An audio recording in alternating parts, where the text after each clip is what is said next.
You all are in for quite a surprise today, as I'll be breaking down some Bleach material that I've surprisingly never talked about before. In this video, I'm going to be talking about the impressive Bleach games that were released for the Nintendo DS. If you've been following my channel, then you'll know that I've explored every Bleach game released for consoles like the PS2, PSP, GameCube, Nintendo Wii, and even the PS3. However, the Nintendo DS games have flown under the radar until now. Back in the late 2000s, 4 unique Bleach games were released for the DS, and these games spanned a variety of different genres, from fast-paced 2D fighters to a fully fledged RPG and even a beat-em-up platformer. 3 of these games, Blade of Fate, Dark Souls, and the third Phantom, were localized into English, while the 4th and final Bleach game on DS, titled Flamebringer, remained as a Japanese exclusive title. In this video, I'll be breaking down each of these DS games, exploring how they have held up after all of these years and what made these games special when they first released. You need to stick around until the very end of this video, because there is one Bleach DS game that all of you need to play. This game features an all-new original story written by Tite Kubo himself, as well as several game-exclusive characters which he had designed for the game, which you absolutely need to know about. Trust me when I said that there is at least one game in this library of titles that you will want to play. So without further delay, here is my complete breakdown of each of the Bleach games released for the Nintendo DS. So we are beginning with Bleach the Blade of Fate, which stands out as one of the most memorable titles in the Bleach gaming series, and it's for good reason. This game was released in Japan in early 2006, and it was localized in North America in 2007. Blade of Fate offered Bleach fans a very exciting 2D fighting experience,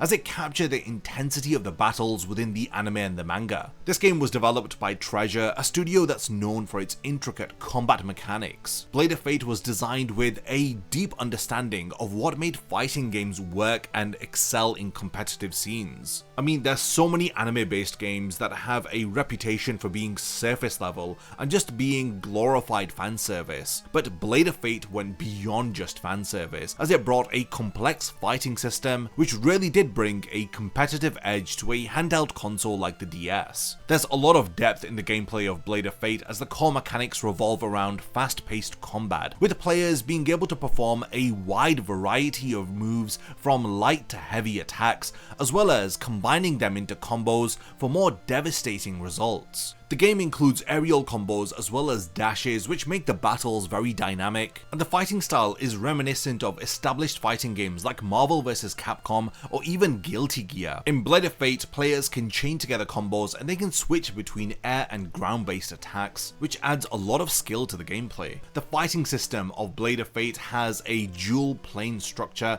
as it allows players to jump between the foreground and the background, and this does help to manage some of the chaos that goes on, especially during 4-player fights. Blade of Fate introduces spiritual pressure as well as spiritual power gauges, both which are critical to maintaining the balance between offense and defense. The spiritual pressure gauge allows players to perform powerful special moves or even to activate Bankai, while the spiritual power gauge functions as a bit of a stamina meter, as players have to manage the spiritual power gauge carefully in order to make sure that their player can still move and fight. The spiritual power gauge depletes every time you use a special move, you dash, or you evade an attack. So this forces players to kind of weigh out their options between being offensive and defensive. And this is really impressive, especially coming from a DS game, as it requires you to use tactics instead of just button bashing. And it most certainly rewards players who have mastered the mechanics of the game. So on the second DS screen, Blade of Fate incorporates a concept called character cards, and you can see this on the second DS screen, as players are able to build a deck of spirit cards which offer buffs or debuffs during the battle. Some of these bonuses include increased attack power or reduced jump height for the opponent, and this adds another layer of strategy to the fights. There is a lot of customization in the game, as you have the ability to build a deck of character cards which are tailored specifically to your playing style, balancing out your character's strengths and weaknesses. So if you don't like this character card mechanic, then it can be turned off, so you can just go for the straightforward fighting experience, which honestly makes the game even more accessible, especially for casual players. This game has quite a huge roster roster of playable characters, with 28 characters being unlocked from the very get-go, with even Ichigo Byakuya and even Hollow Ichigo being playable as his own character with his own moveset and fighting style. So each of the characters do have their own different unique fighting style, and these aren't just surface level differences. Characters like Kinpachi play as brute force powerhouses, while Yoruichi is faster and more agile, and a lot of her combat relies on quick strikes and evading the opponent. The story mode in this game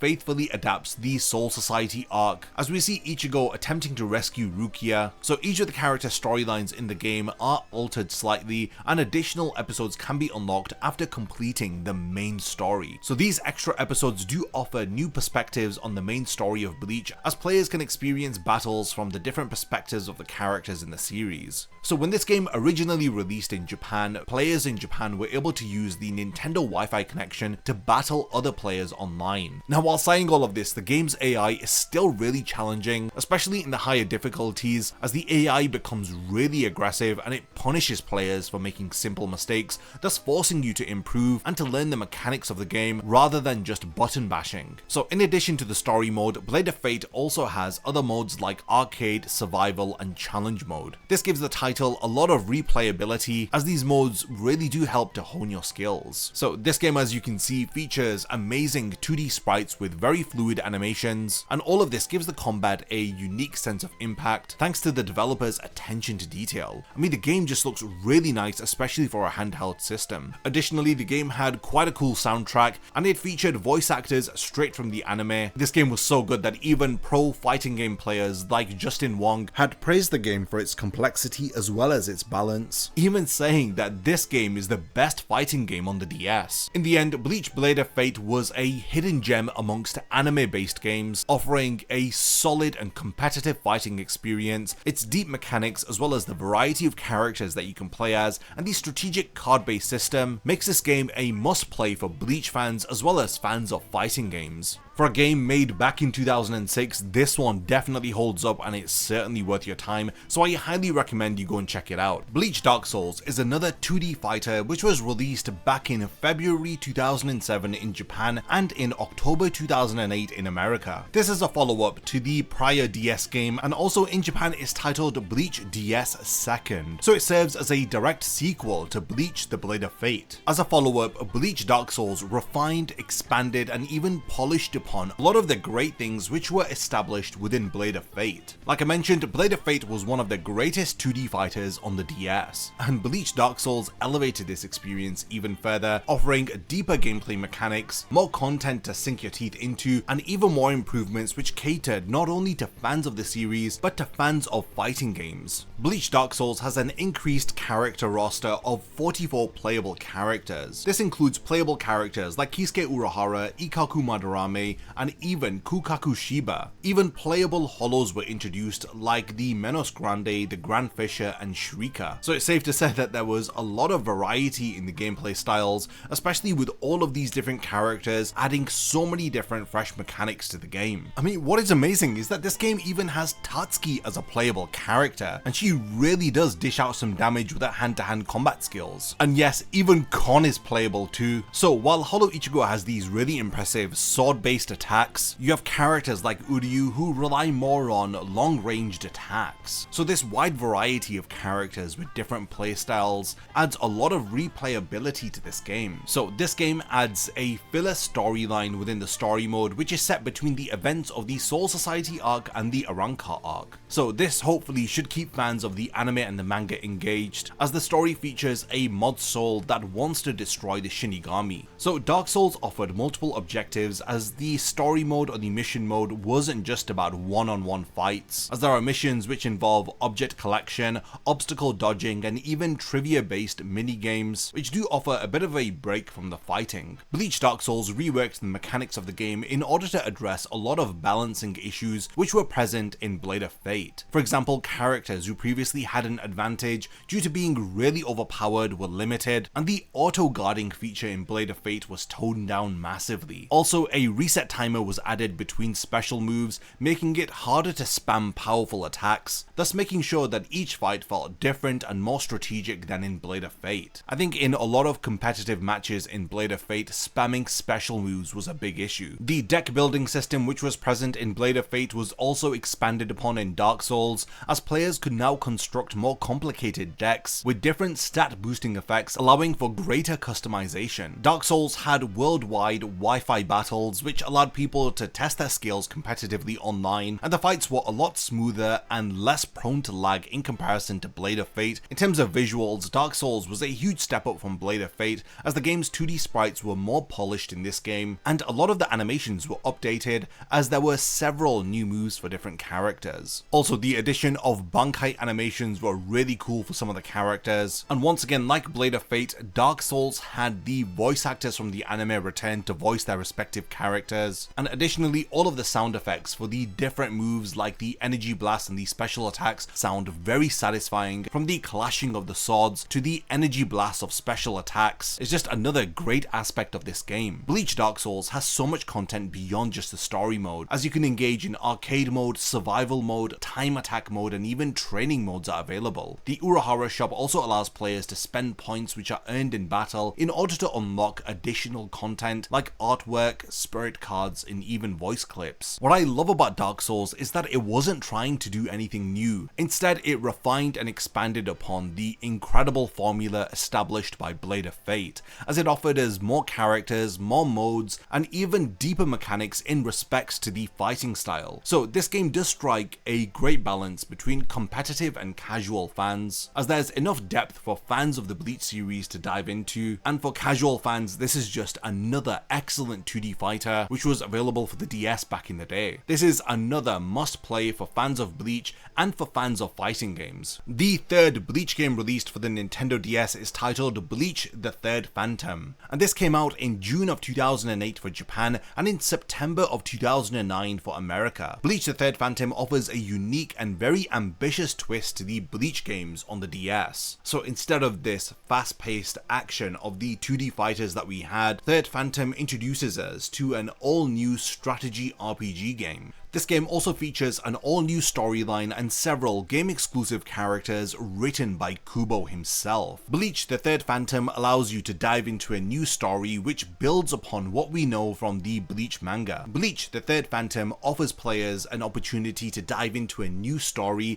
which adds upon the established lore of the Bleach anime and the manga. This game focuses more on strategy and decision making, as a lot of the fights unfold on this grid-based map as you're seeing on screen, where players command teams of Shinigami to battle enemies in turn-based combat. So characters fall into different categories like speed, power, or technique, and it follows a bit of a triangle-based rock, paper, scissors mechanic for the combat style. Like power-based characters have an upper hand against speed types, but speed types are vulnerable to technique types. So this system does add a lot of depth, as players have to carefully position their characters on the grid, as you have to consider the strengths and weaknesses of both the characters that you control and the opponents that you're going up against. This game does allow you to perform special attacks or to combine the abilities of multiple characters to perform really impressive team-based attacks. Some people have said that this game is a poor clone of Fire Emblem. While I don't think this one is as accessible to casual players, I think this is definitely a game geared towards Bleach fans in particular. The first two Bleach games were at least accessible to fans of fighting games, so you didn't necessarily have to be the most hardcore Bleach fan to get into them, but this one I do believe requires you to have a basic knowledge of the Bleach series, as a lot of the strengths of these characters are based upon the relationships that they have in the Bleach manga. So placing two characters together like Byakuya and Rukia will result in the bond between them powering their characters up. So this is why positioning your characters on this grid makes a huge difference in the attacks that you can dish out against your opponent. So forming teams with characters that have strong bonds is the best way to perform team strikes which can wipe out your opponent in a single single turn. This game also has a spiritual pressure system, and the spiritual pressure acts as a measure of a character's energy as well as a resource that needs to be managed carefully. Characters can absorb spiritual pressure from the map, thus enhancing their abilities and allowing them to unleash Bankai. When a character enters Bankai, they gain a massive boost in stats as well as a new set of abilities, but maintaining Bankai drains spiritual energy over time, which adds another layer to the strategic planning that you need to have while playing. So you really need to decide when it's important to activate Bankai for your characters, thus balancing the need for immediate power versus the risk of leaving your characters vulnerable to attack once their energy meter is depleted. So Bleach the Third Phantom on the DS has the highest number of game exclusive characters that a Bleach game has ever had. This game tells a spin-off storyline which was written by Kubo, and the story follows Matsuri and Fujimaru Kudo, two twin Shinigami, and their adoptive father Seigen Suzunami. Seigen Suzunami was the former captain of the 5th Division, presumably before Urahara and even Kiryu Hikifune. In the past, they confront the Arrancar Arturo Plateado, who desires to destroy the Soul Society. Following a final battle against the Arrancar, Seigen and the twins Matsuri and Fujimaru Kudo are suspended in time, and they awaken within the present day, where the Soul Society is very different from the one that they know in the past, as they learn about the betrayal of Aizen. Seigen Suzunami turns against the Soul Society and allies with Aizen when he begins to believe that the Shinigami had orchestrated the death of his sister Konoka Suzunami, and they were behind the fall of his family, the Suzunami clan. Seigen transforms into a monstrous transformation as he becomes a hollow-like creature. The game also features Shio, who is another game exclusive character, and she is a unique spirit who, unlike normal souls, is unaffected by the Konso ritual, so she personally needs to be escorted to the Soul Society. She also suffers from amnesia. Now, the game exclusive Arrancar Arturo Plateado had first appeared in a game on the Nintendo Wii called Bleach Shattered Blade, which was released 2 years before Bleach the Third Phantom. So Arturo being included is super interesting as it expands upon his previous appearance in Bleach Shattered Blade. In the Third Phantom, his backstory is fleshed out in more detail as it explores his vendetta against the Soul Society along with his alliance with Sosuke Aizen. The game reveals that Arturo's first assault on the Soul Society occurred 1,000 years ago, during which he absorbed the spiritual energy of fallen Shinigami in order to grow stronger. He was eventually defeated at the hands of Head Captain Yamamoto by using an artifact known as the Burning Water Mirror. But similar to Matsuri and Fujimaru Kudo, Arturo has found a way to return in the present timeline of Bleach. So a lot of people had some issues with the Third Phantom, saying that it has a lot of lengthy text-based dialogue sequences, which can massively slow down the pacing of the game, especially for people who just want to jump into the action. While the story is really rich and well developed, the heavy focus on the story may not be the most appealing for fans who just want action and don't want to read a lot. But honestly, for fans of Bleach like us, these story sequences do offer a lot of valuable insights into the characters and their relationships, as well as introducing us to new characters and an all-new original story by Kubo. So Third Phantom has a lot of content when it comes to replayability, as there are multiple story paths that you can take depending on what character you choose to play as you can control Fujimaru or Matsuri, as well as numerous different characters, and there are so many different unlockable abilities. The Bleach Tower mode is unlocked after completing the main story, and it does give you additional challenges as well as the chance to fight every playable character in the game. So in summary, the Third Phantom is a very different game from Blade of Fate and Dark Souls. This strategy based game with an all new original story is something very different, and I highly recommend it, especially if you want an all new Bleach story from Kubo, and you've got about 10 hours to kill, as it takes that long to complete the main story of this game. If you're a diehard Bleach fan, this one's a must play for you, but it will require you to have the attention span to stick through loads of text-based dialogue, and this is why I highly recommend for you guys to check out the Third Phantom. Bleach DS 4th Flamebringer was released in August of 2009 for Japan, and unfortunately this game remains as a Japanese exclusive title. Flamebringer is a side-scrolling platform game, and the game offers another shift to the Bleach DS games, as it doesn't build upon the RPG elements from Third Phantom, and it's not a 2D based fighter like Blade of Fate and Dark Souls. Flamebringer instead introduces side-scrolling beat-em-up mechanics to the Bleach DS games, as it offers Bleach fans another new style of gameplay, which brings the intense battles from the manga onto the small screen of the DS. Now, Now, Flamebringer has a mixture of different strengths and weaknesses which set it apart from the other DS games. This game allows you to control characters like Ichigo as you battle through waves of enemies which range from hollows to Shinigami who have been possessed. This game does definitely have a fast-paced nature, as Ichigo can also activate his Bankai as well as his Hollow Mask, which he can activate while in his Bankai form. Now, in terms of the story, this game features a game-exclusive storyline where Rukia finds a glowing Zanpakuto called Higanbana, which possesses her and corrupts her Shikai Sodo no Shirayuki. The narrative involves Ichigo and the others trying to stop this rogue Zanpakuto. Higanbana, which is a mysterious Zanpakuto, has the ability to possess Shinigami and turn them into enemies, as Higanbana's control over Rukia offers a pretty interesting non-canon story for the game, which is slightly reminiscent of Bleach Movie 3 Fade to Black. So Flamebringer has a very satisfying combat system which is easy to just pick up and play, as you're able to unleash a variety of special attacks and combos, with each character having their own unique abilities, and again, each player plays very differently. Like, Yoruichi has hand-to-hand combat skills, but then characters like Ichigo use traditional sword-based attacks, and then again you have Uryu with his long-range attacks with his Quincy bow. Now, one issue with Flamebringer is its limited character roster. While Bleach Dark Souls ended up having 40 plus playable characters, Flamebringer reduces this down massively with only 8 playable characters available. Now, one character choice was really intriguing, as instead of having adult Byakuya, you're able to play as a young version of Byakuya. This younger version of Byakuya doesn't have heavy hitting moves, so he struggles to play as interestingly as characters like Kinpachi or Mayuri. Now, Mayuri is available as a boss to fight against, but he is absent as a playable character, and the same holds true for Kinpachi, who you can fight against as a boss, but you cannot play as him, which is very disappointing. Now, I wouldn't say pick up Flamebringer if you want a challenge, because a lot of the opponents in this game are super easy to beat, and you can defeat almost anyone without much effort as long as you time your attacks well and use good combos. So yeah, while Ichigo is available with his hollow form in this game,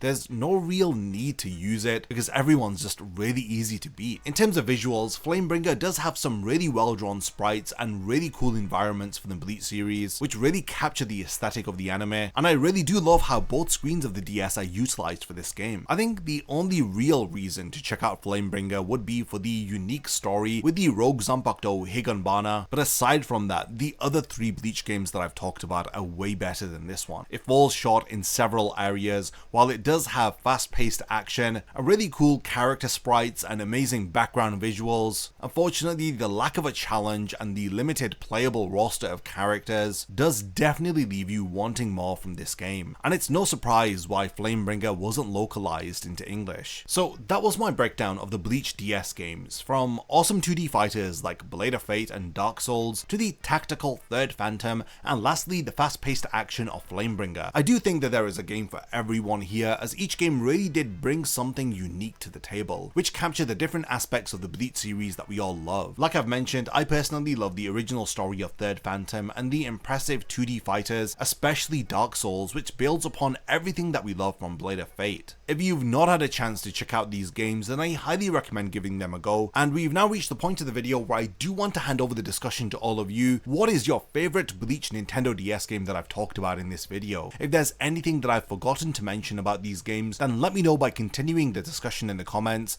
and be sure to check out my other Bleach game videos, as I've pretty much now shared my thoughts on every Bleach game ever released on home and handheld consoles. Once again, thank you for making it to the end of this video, and I cannot wait to see you in my next Bleach Explained video. A massive thank you goes out to all of my amazing Patreon supporters for helping to make this video possible. If you also want to support the channel and see your name in the end of my videos, then check out my Patreon, which has loads of perks like early video access and so much more. Thank you for sticking around till the end of the video, and whatever you contribute will mean a lot to me.